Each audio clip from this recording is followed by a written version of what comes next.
Jangan lupa subscribe YouTube channel Metro TV News dan nyalakan notifikasi. Informasi lainnya, pemirsa, Kementerian Perdagangan mendorong para pelaku usaha di dalam negeri untuk memaksimalkan fasilitas kerjasama Indonesia-Australia Comprehensive Economic Partnership atau IACPA. Potensi ekspor Indonesia ke Australia diyakini dapat membantu perekonomian domestik di tengah pandemi COVID-19.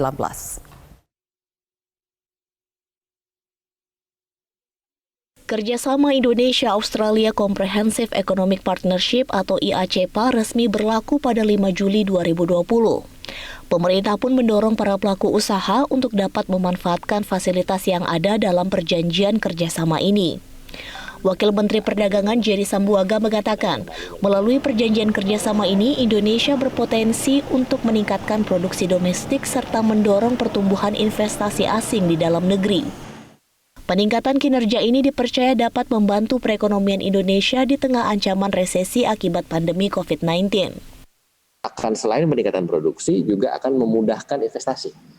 Nah, ketika kita bicara soal investasi, kita tidak hanya bicara barang, kita juga bicara jasa, kita bicara macam-macam. Dan tentunya selama ini ya mungkin saya bisa sampaikan bahwa perwakilan kami, baik itu ITPC ataupun juga ADAK, sudah bekerja luar biasa tentunya dengan bekerja sama dengan perwakilan RI, baik itu di KBRI dan juga di KJRI, dalam rangka untuk bisa memberikan banyak leverage, ya, memberikan banyak business matching, memberikan banyak deal, memberikan banyak jejaring, dan juga tentunya menghubungkan satu sama lain antara pengusaha lokal dan pengusaha kita dan juga importir dan juga eksportir untuk bisa melink ini semua, ya.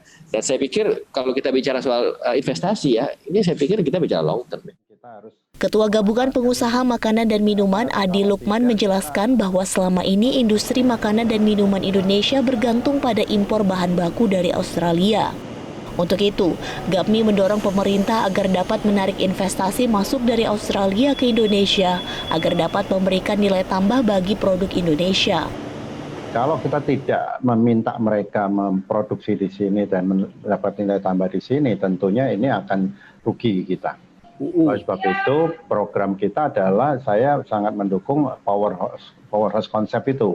Jadi bahan baku kita dikombinasikan dengan bahan baku di sini, kemudian didukung oleh teknologi yang dimiliki Australia, termasuk inovasi. Sehingga kita mengharapkan inovasi ini dibantu oleh Australia, kita memproduksi nilai tambah di sini, dan kita kembalikan produk jadinya ke Australia juga, dan juga dengan powerhouse konsep ke seluruh dunia. Jadi jaringan Australia kita memanfaatkan. Di sisi lain, Ketua Umum Asosiasi Peritel Indonesia Aprindo Roy Nicholas Mande menyarankan agar pemerintah membentuk suatu sistem yang terintegrasi yang dapat mengedukasi dan mempermudah UMKM dalam mengisi pasar ekspor ke Australia. Kita tahu teman-teman UMKM kita ini yang ada di daerah, yang ada di tingkat provinsi, kabupaten, atau kota, itu sangat memerlukan yang namanya sosialisasi dan edukasi. Oleh karenanya, One Gate System ini kalau boleh dijabarkan ada di situ bagaimana mendaftarnya, pendaftarannya juga bagaimana, kurasinya juga bagaimana, atau mendapat sertifikasi. Kita tahu tadi untuk ke Australia ada FDA, kemudian macam-macam, kemudian ternyata juga ada fasilitas di Kemendak untuk meregister kekayaan intelektual dan lain sebagainya. Nah, itu masuk di dalam poin One Gate System itu. Berdasarkan data Kementerian Perdagangan, realisasi investasi Australia ke Indonesia mencapai 1,7 miliar dolar dari tahun 2015 hingga 2019 lalu. Melalui kerjasama ini, seluruh bea masuk produk Indonesia ke Australia menjadi 0%. Sementara Indonesia menghapuskan tarif bea masuk bagi 94,6% total produk impor asal Australia. Dari Jakarta, Tim Liputan, Metro TV.